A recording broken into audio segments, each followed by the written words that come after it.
Melvin Osterman. I was an assistant counsel to the governor from 1962 to 65. I was I was special counsel to the governor for employee relations from probably 65 to 72. In that context, I represented the state in the bargaining, in the PERB proceedings that set up the bargaining units. I did the first several rounds of negotiations with CSEA on behalf of the state. And in 72, I became Director of Employee Relations of the state. I was the second director following Abe Levine, and retired one day after I vested my pension in 1975. Great. I wonder if you can tell me when you first remember hearing about an organization called CSEA. Oh, it was around, certainly in... Sure. We may not hear Steve's questions, so if you could sort of incorporate his question into your answer, so instead of just sure. saying it was around, say, I think I first heard of sure. CS. Fair enough. I can handle that. Ed does the editing, so he's very sensitive to this. Right at Steve, Fine. talking directly to Steve. When I was an assistant counsel in 62, it was... CSEA was around, but that was long before collective bargaining was anybody had ever thought of. And although you knew about CSEA, it really wasn't it wasn't terribly a factor. I did as an assistant counsel, one of the areas of responsibility I had was labor, and one of the things I worked on was an amendment to the Condon-Wadlin Act, which was the only public sector law that there was, which was a law that banned strikes. But that was a New York City phenomenon. It really wasn't an issue that particularly affected Albany. As I remember CSEA, you would hear about CSEA because every couple of years the state had a pattern then, I guess, of giving increases to its employees every 2 or 3 years. And CSEA would come essentially hat in hand to the director of the budget. What can you do for us this year? And the director of the budget basically, because the state cared about its workforce, and there was an interest in maintaining a relatively competitive workforce in terms of salaries with the private sector, would on occasion deign to give an increase to CSEA. It was a very paternalistic process back then, though, far different from what followed after the Taylor Law was enacted. What do you remember of the dynamics of the relationship between CSEA and Governor Rockefeller? I think it was an odd relationship, the relationship between CSEA and Rockefeller. There was some question as to where CSEA's head was at. Did CSEA want to be a union? Did it not want to be a union? Was it happy with the status quo? Although it was somewhat a subservient relationship, it was the only game in town, and there was this ambivalence between, at least we perceived, there was an ambivalence as to where CSEA wanted to go with this. Certainly, the unions in New York City were clamoring for collective bargaining. There were some in CSEA, certainly back then, who thought that was a good idea. There were others who basically said, don't mess with something that's working now. We're doing fine now. Significant numbers of state employees belong to CSEA. Certainly the insurance and the benefits were substantial and good, and there were those who basically said there's nothing very much to be gained from participating in bargaining, which was somehow something nobody had ever done before, and nobody exactly knew what it meant. How did the Taylor Law come about? I don't remember which strike it was. One of the things that I did, as I said before, was working on the Condon-Wadlin. And Condon-Wadlin, the assignment I was given was to make Condon-Wadlin effective because it had been ignored in a series of strikes time and time again in the city. And one of the things that I did was to draft an amendment which would let a citizen sue if, in fact, government did not move to enforce the penalties of Condon-Wadlin. And the first strike that occurred after that, which I think was a strike by 13 tugboat ferry captains down in the city, the state landed with its full majesty on the poor ferry captains and enforce the Condon-Wadlin Act against them. But the next strike, I believe, was a strike of social workers in the city. And in fact, I had worked out a pretty good mechanism, because people started to move to enforce the law against, this was now several thousand social workers, but all of a sudden the legislature woke up and they said, gee, if we amended the law to make it effective, we could amend the law to make it ineffective. So the legislature passed a law that basically said, the Condon-Wadlin law doesn't apply to this strike. And indeed, every strike thereafter, the legislature passed a law saying, oh, but by the way, Condon-Wadlin does not apply to them. And all during this period of time, there is increasing pressure from the more traditional unions in New York City. Mayor Wagner issues an executive order providing for collective bargaining in the city. President Kennedy issues an executive order which looks like it's authorizing collective bargaining on the federal level. It was really more form than substance, but it happened. And the pressures grew at some point, and it was wonderful to work for Nelson Rockefeller, but one of the things that he believed in was if he was going to do something, he was going to do it right.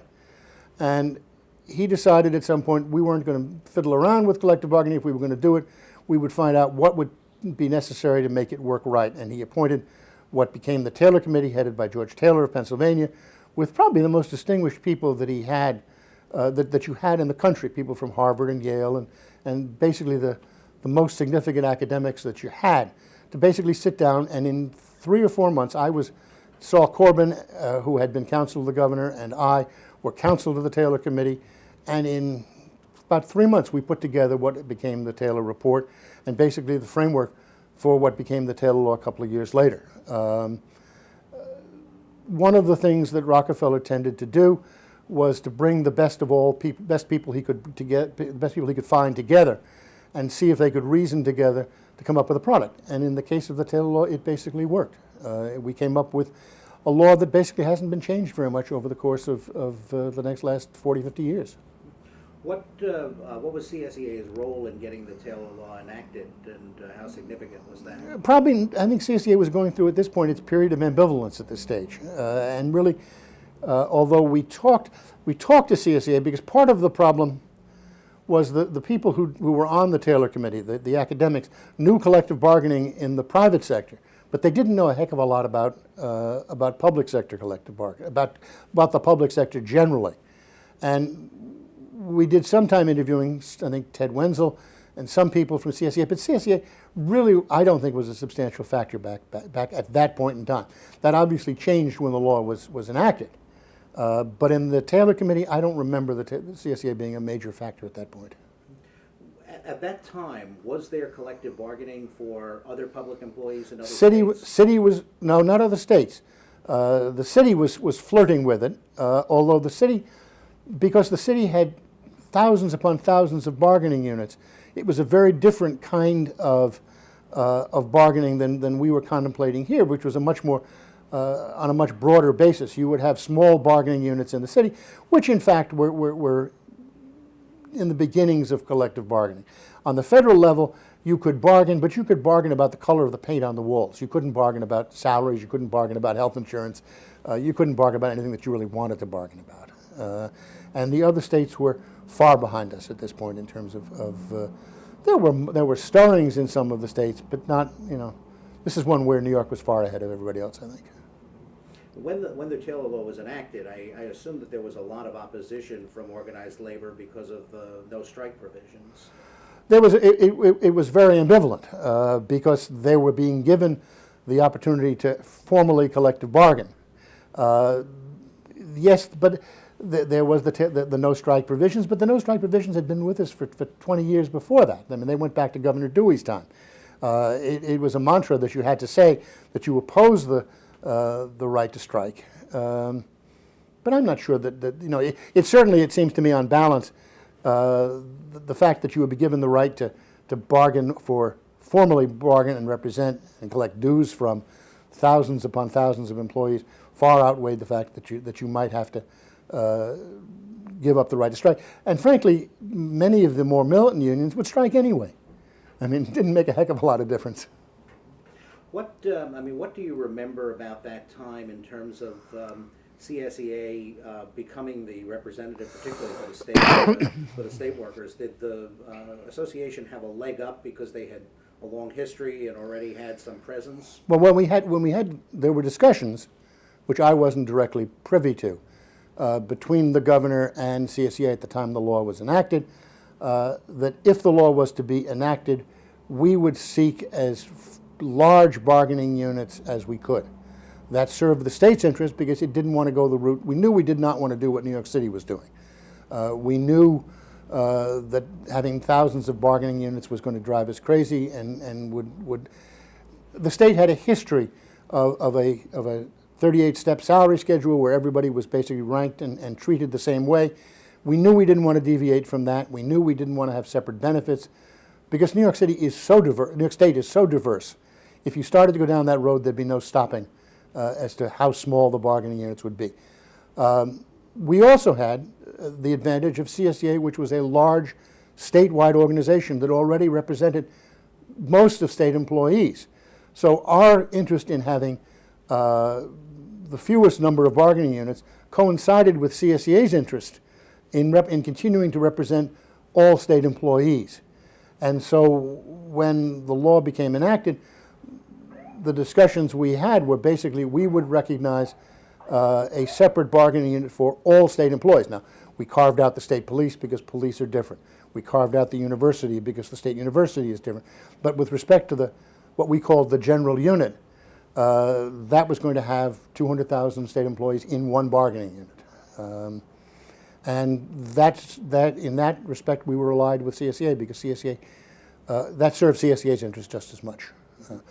But there were actually representation challenges to CSEA. There were, I believe, 50 different petitions filed before the Public Employment Relations Board by different unions seeking different structures. There were unions that in the private sector that sought bargaining units by State Department.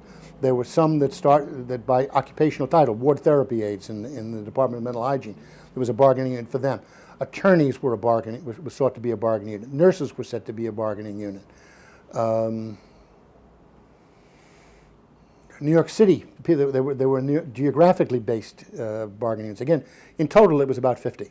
And how did that get sorted out? PERB held hearings over a period of about 8 months. Each of the unions was given an opportunity to present its case. CSEA was given an opportunity presenting its case. We, the state, were given an opportunity to represent a case. Nobody had ever done a bargaining unit like this. The National Labor Relations Act followed a pattern of, based on what the employees wanted, would be the basis for determining a bargaining unit, and that led to very small bargaining units. We were trying to do something different. And so PERB, before Jerry Lefkowitz, who was the hearing officer, we went 8 months worth of hearing, and I remember taking the train from New York City, where I was living at the time, on a regular basis, and basically reading textbooks on the way up because we didn't know what the hell we were doing, basically making it up as we went along. Was there concern about the legitimacy of PERB? I believe that there were some challenges as to some court challenges as to whether PERB would have the authority to do this. The unions, again, were ambivalent about PERB. PERB was deliberately put in the Department of Civil Service. It was staffed by people who came out of the Department of Civil Service or the Labor Department. It didn't have all the trappings of neutrality, and so there was an ambivalence about that. On the other hand, it was the name of the game. You had to go through them to get yourself a bargaining unit. If you didn't have PERB, what were you going to have? The courts certainly weren't going to be in a position to do anything like this. And I think one of the real challenges that PERB had, and I think one that it met fairly well under Bob Helsby, was establishing some credibility with the unions. And I think it ultimately did so. One of the things that it did was at the conclusion of the bargaining process, when it basically rejected the position of the state and CSEA and came up with 5 bargaining units.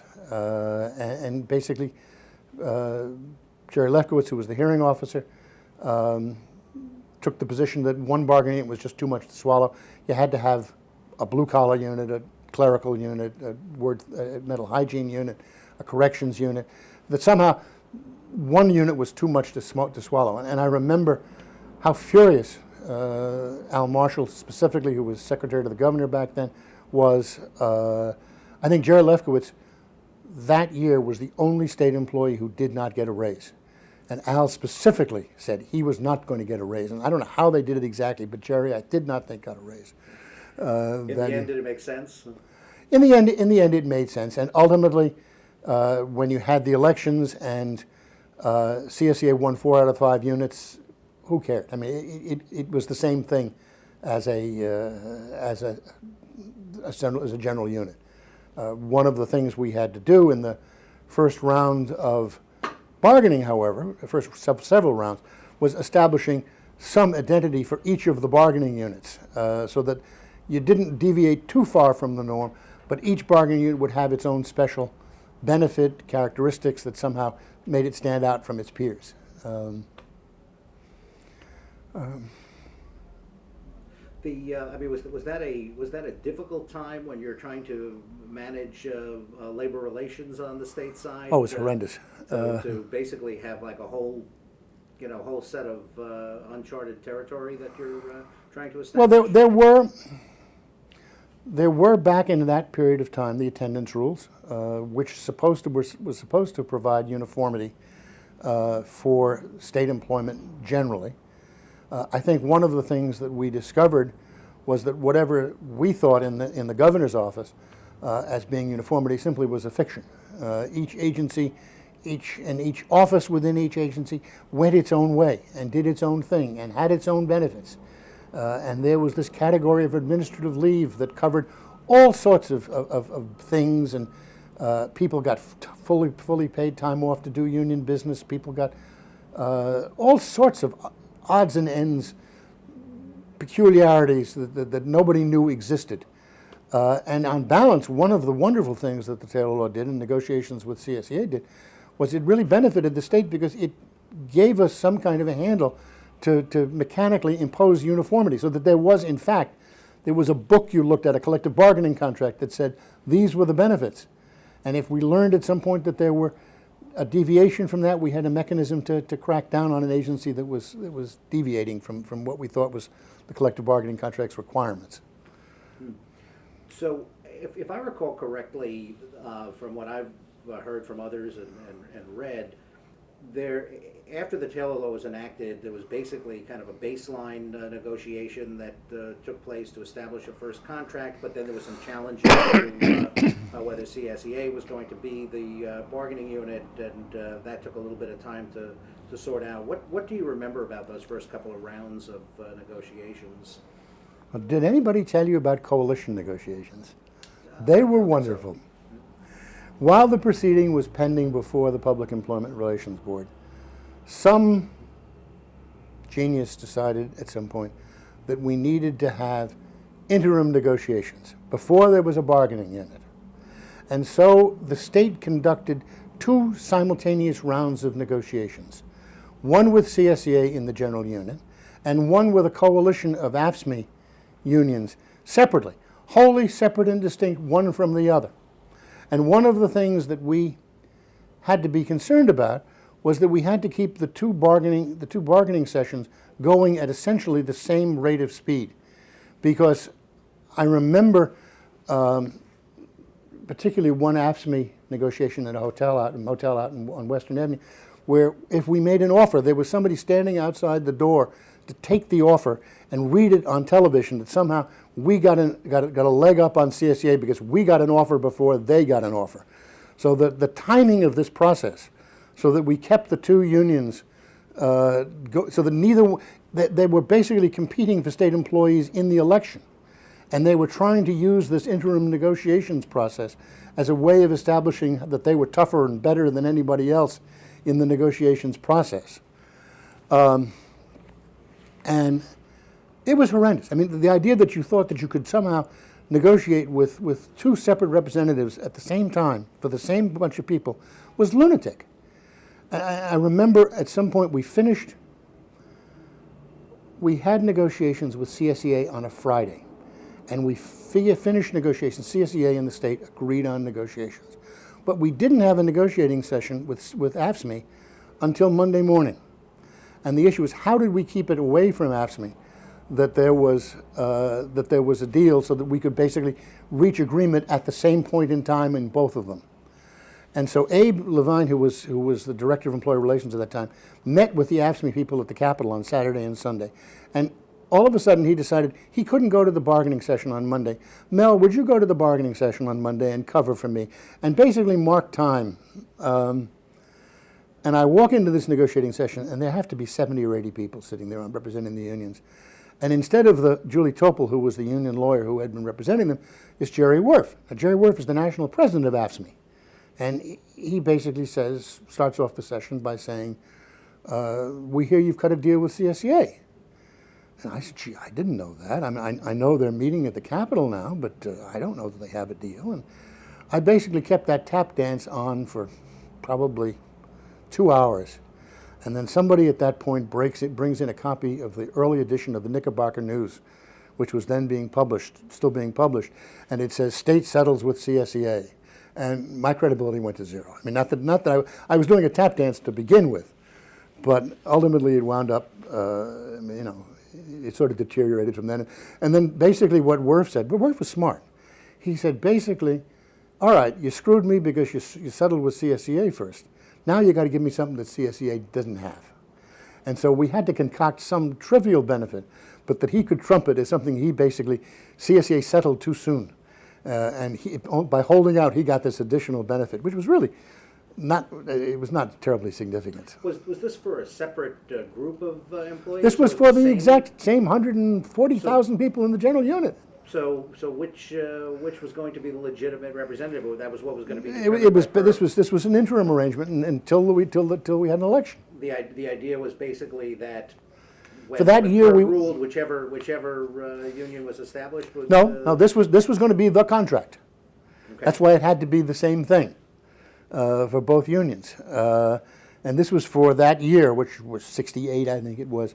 Basically, this was going to be the contract for '68, and then in '69, whenever the elections were held, from then on in we would bargain separately. But this was going to be an interim contract. So state employees didn't. Whichever ended up being the bargaining unit would have the same. That was the starting point for negotiations. Set of parameters. Okay, very, very interesting. And then when we did the real negotiations, if you will, after CSEA was certified, we then decided that we weren't going to negotiate separately in 5 units. We would take out the significant economic benefits, salary, health insurance, pensions, which were then being bargained, and deal with those things on a coalition basis of all 5 unions. And then we would have separate units, separate bargaining sessions on the units, things applicable to the administrative services unit, the security services unit, and the like. And those were, I guess I did the coalition bargaining, and I had assistant directors at that point who did the separate bargaining units. The CSEA had professional staff and legal representation in the negotiations, but they would also bring to the table a large number of rank and file members. What was that process like, and how did you contain or establish some of the parameters for who was going to come to the table? I remember one session when there were 80 people representing the union, and there were getting control of that process was very difficult. I remember one of the more serious mistakes I made, because I got beaten up about it. There were these 80 people sitting around, and I at some point accused whoever was representing CSEA of making speeches to the peanut gallery. Are our members members of the peanut gallery? Why do you demean our members? And ultimately, I think to the CSEA professional staff, the number of employees that you were dealing with on the bargaining team became as much of a problem as it was to the state. I mean, you couldn't satisfy 80 people. They didn't. It was, if you will, a peanut gallery, and they didn't have any ownership interest because there were too many of them. And I think both CSEA and we agreed that the number had to be reduced. Now, since you were dealing with 4 CSEA units in the general unit, you had an opportunity for for bringing a lot of people to the bargaining table, but they didn't have to all come at the same time. And I mean, this was something where the CSEA folk were learning just as we were learning. I mean, it was a shared process.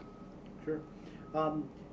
You talked a little bit before about Al Marshall from the governor's office, I assume being like a chief of staff there. How much leeway did you have in doing these negotiations, and how many parameters were set kind of before you would go in? I mean, what was the dynamic? Well, there was something called the Governor's Negotiating Committee, which consisted of Ursa Poston, who was the Commissioner of Civil Service, Al, and Norm Hurd, who was Director of the Budget. And basically, they had each one of their people, each one of them had their own staff. Frank Ducharme came from Civil Service, Harold Rubin came from the Division of the Budget, and basically we worked with that committee in terms of getting authority to do things. The one who counted more than anything else was Norm Hurd, because that was money, and Norm would set the parameters for doing that. And on the other hand, I don't think there was a particular interest in disadvantaging CSEA or anybody else at that point. There was a concern, however, about making our salaries competitive with the private sector or comparable to the private sector. And you'd have to go to Norm for that. I remember in the second round of negotiations, one of the proposals that CSEA did was an increase in the state's mileage rate. And I remember having to call John Corrigan, who was a deputy secretary to the governor, deputy budget director, legendary person in the Division of the Budget, and had to call him at 2 o'clock in the morning because I wanted to give a 0.25% increase in the mileage rate. And a 0.25% increase in the mileage rate was going to cost $18 million. And he gave me such a hard time over a 0.25%. And ultimately I got it. But I mean, we were finding out for the first time what these things cost, and putting everything into perspective. Prior to this time, though, I mean, state employees in particular wasn't necessarily competitive. State employment wasn't necessarily competitive with the private sector, and I think if you go back and look, there was some significant improvements in both salary and benefits for state employees during that time. Well, part of the problem was, I think, is we tended to treat everybody the same, and you would create disparities. I think our clerical workforce was generally paid pretty well compared to the private sector. The people in the Department of Mental Hygiene, the people who took care of the mentally ill, there was nobody to compare with. I mean, this was the name of the game at that point. I think in the professional ranks, there was some substantial shortfalls in what we were paying compared to what the private sector was paying. But it was all over the lot, and one of the things we tried to do was to try to make some sense of what we were doing, to see if we could somehow rationalize the state's pay structure and make us, we certainly didn't want to be first, but on the other hand, we didn't want to lag too far behind. Now, during your tenure as director of the Governor's Office of Employee Relations, I believe that there was an incident that CSEA refers to as the Easter Sunday strike. And I wonder if you could tell us about how that came about and what the result of it was. Oh, Lord. I'd frankly forgotten completely about it, but it does give rise to a story. I don't know what caused the silly strike. I mean, I don't know what the frustration was. This would have been 73, I guess. But all of a sudden, I think CSEA had to prove its manhood for some reason. And how we got into the strike, I don't exactly know. But they did it at a time when it didn't make a hell of a lot of difference. I suspect we probably were being difficult in negotiations. And they decided at some point they were going to make a show of it. And I remember from the governor's office's point of view is, oh my God, this thing has happened. How do we make it stop? I mean, how do we give them the face that they need to call it off, and how do we get this thing back on track? I remember PERB appointed mediators, and they appointed a fellow whose name at the moment escapes me. Harold Newman was one of the mediators they appointed, but one of the board members, was one of the mediators. And we met in the DeWitt Clinton Hotel, and I was there. Michael Whiteman, who is now my partner, who was then counsel to the governor, was there. George, oh dear,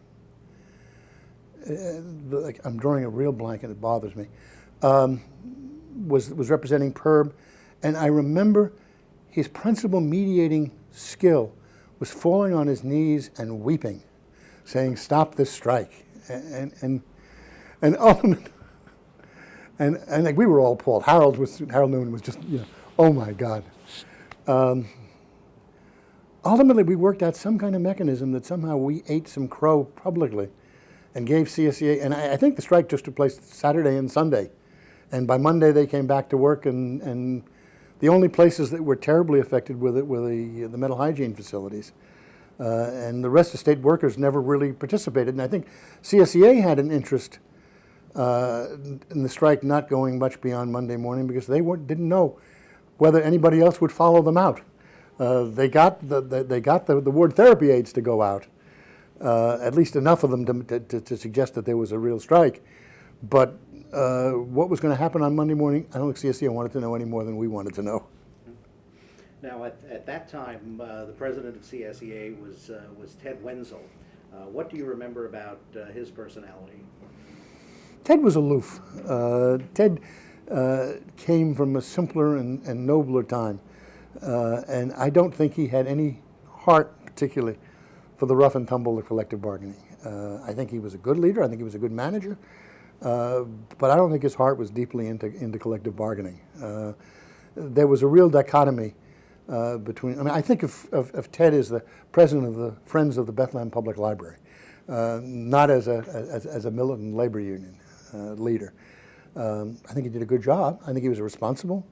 I remember when we were talking about the pension crisis, if you will, in the Kinsel Commission back in '74. He took a lead in understanding that we needed to do something about the cost of public employee pensions, that they had gotten out of control, and bringing his union around so that they were willing to cooperate in some kind of pension reform. He was a statesman in that respect, but he was really more of a statement. He certainly did not get into the trenches. Nice guy, and a good leader.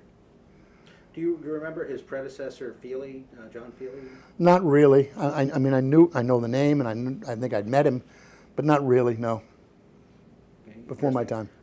Tell me about some of the other personalities that you dealt with at CSEA in that time frame. Oh Lord, Saul Bendet was out of control. A wonderful man. You could see him being a wonderful grandfather, but he was crazy. He rattled sabers and screamed and yelled, and I think he drove CSEA crazy as well as anybody else, as well as everybody else. He was a real militant at a time when CSEA didn't know how to deal with militancy very well. Bob Guild was there. A lot of the people who were still around were back there then.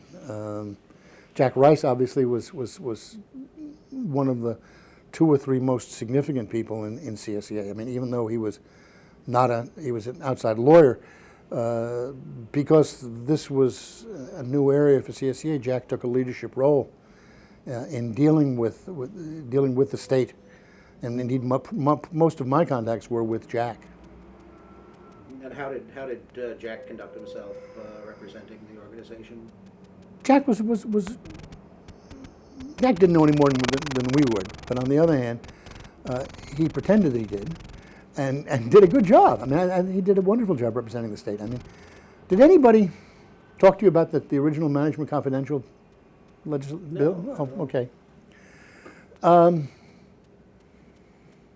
After we did our first round of bargaining, it became clear that we needed a cadre of people that the state could rely on in collective bargaining. That somehow it was a part of it was an outcome of the strike. we needed to have identified a group of people that were ours, that somehow would not be influenced by the union. They owed their allegiance to us. And we came up with the rubric of Management Confidential, and we put in my partner, John Hanna, who was then counsel to the Office of Employee Relations. We didn't need to use Governor's Office of Employee Relations. We were the Office of Employee Relations because that was the name of the game at that point. We were the only ones that were around. John drew the statute, we got it passed, and then the issue was how many Management Confidential employees would there be? And Abe Levine started out saying there should be no more than 70 or 80. And the rest of us basically said, no, that was nuts. You needed a much more substantial group of people. You know, there might in fact be only 70 or 80 significant decision makers, but for this purpose you needed a hell of a lot more people than that. And we went to CSEA and tried to convince them that there had to be some number of people. And I remember spending a weekend at Jack Rice's place on Lake George. I think he was renting a place at Lake George, and his family and my family got together. And Jack and I worked out an arrangement that there would be something like 7,000 people who would be designated as managerial confidential back then. But Jack had a political problem. He couldn't admit that these people were all being taken out of CSEA representation. He couldn't give up membership. And so what we agreed on was that there would be a PERB proceeding. And we would petition for 7,000 people. I don't remember whether we petitioned for 8,000 on the theory we were going to get 7,000. But we petitioned 7,000. And there is a record at PERB that PERB has determined that these 7,000 people were going to be management confidential. It never happened. It was all a fiction. These people were just, this was a deal that nobody could admit back then. Did PERB rubber stamp it? PERB rubber stamped it. I think there was a hearing indeed of some sort, but not much of one, in which we put in these names and somehow CSEA did not consent formally, but there was an adjudication by PERB. They were being cooperative because they understood this had to be done too. Tell me about the dynamic between CSEA and AFSCME in those early days. Oh God, AFSCME had no use for CSEA at that point. Much of the private sessions we had with the AFSCME people at the time, how could you deal with CSEA? That's an insurance organization. They have no spine. They're not real union people. Not a real union was a mantra that the AFSCME people used all the time. The amount of enmity that existed towards CSEA was extraordinary at that point in time.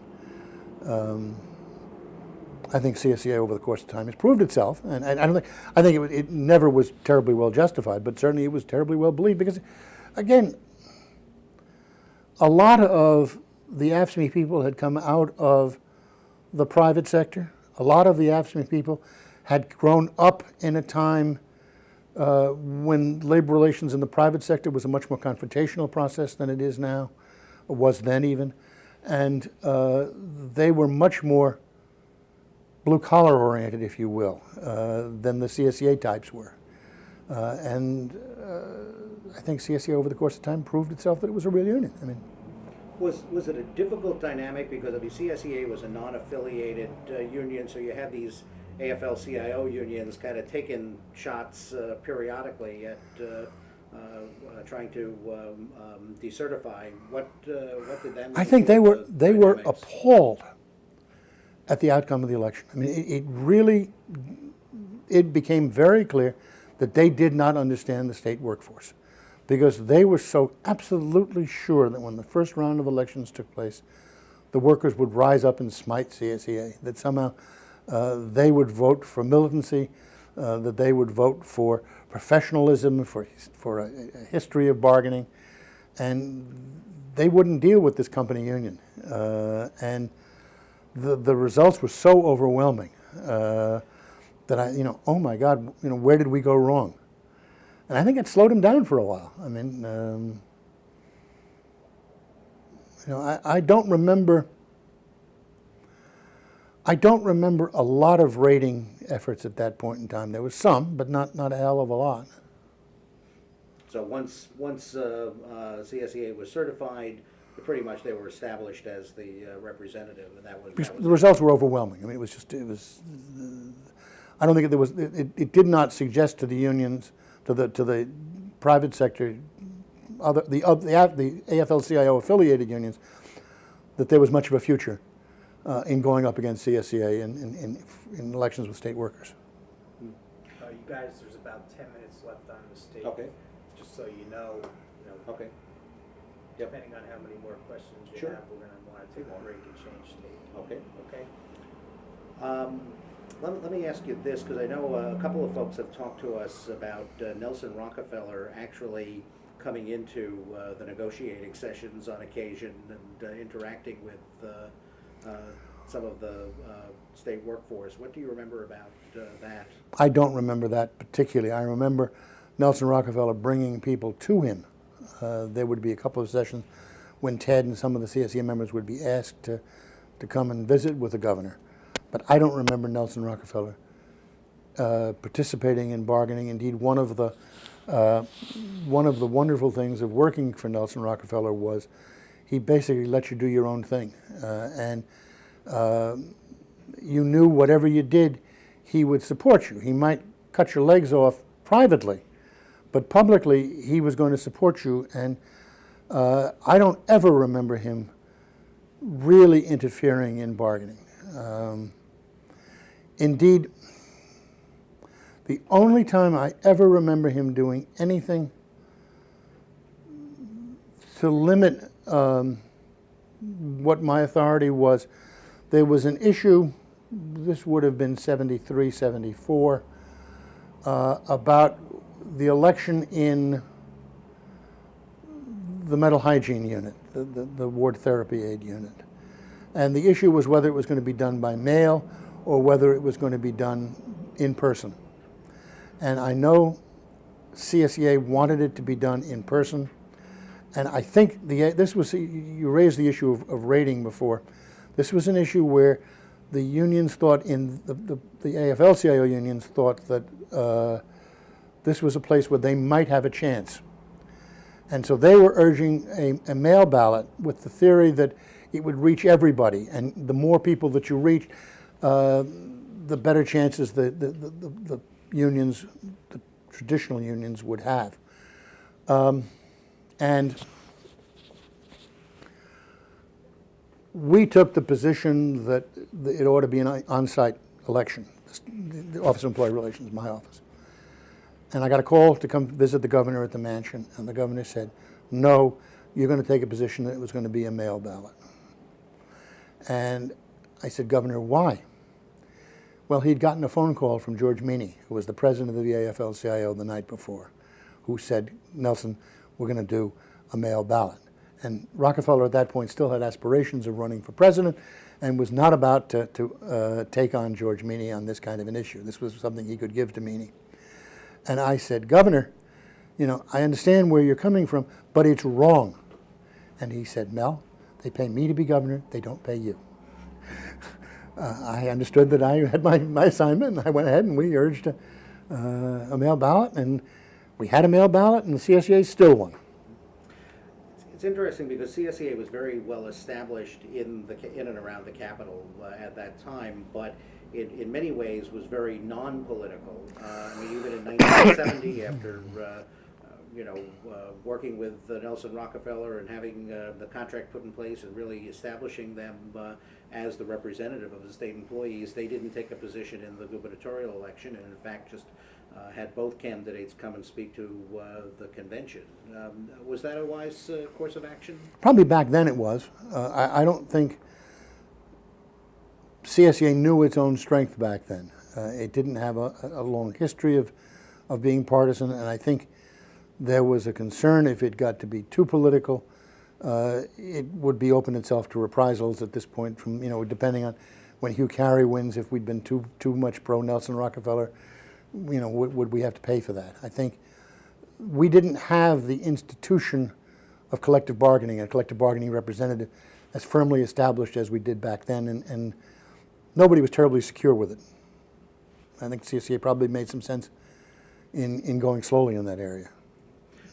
What do you remember about Malcolm Wilson's relationship with CSEA? Malcolm was wonderful. One of the things that the governor's cabinet, if you will, immediate cabinet, was Al Marshall, was Norm Hurd, Louis Lefkowitz, and Malcolm Wilson. And Louis was there because he was liberal, and Malcolm was there because he was conservative. I think I have heard him say he was to the right of Attila the Hun. I mean, so he said it of himself. But Malcolm was a good soldier, and it was the exchange of views of all of them that led to, I think, some fairly good decision-making processes. Malcolm was close with CSEA. Malcolm had been an assemblyman since the 1940, I think, or certainly the early 40s, and knew everybody. And I mean, if you wanted to know if you were going to Cattaraugus County and you wanted to know who you needed to talk to in Cattaraugus County, Malcolm would know. And Malcolm worked with the CSEA folk and was close to them. On the other hand, he was one voice out of a bunch of voices, and his voice was heard and listened to. That was important. But he was only one of a bunch of voices. Let me ask you one more question. That is, why do you think CSEA has been able to survive for 100 years? I mean, you're suggesting that CSEA is the same organization that existed for 100 years, and CSEA has shown an ability to evolve. I think it was a very different organization when it was founded.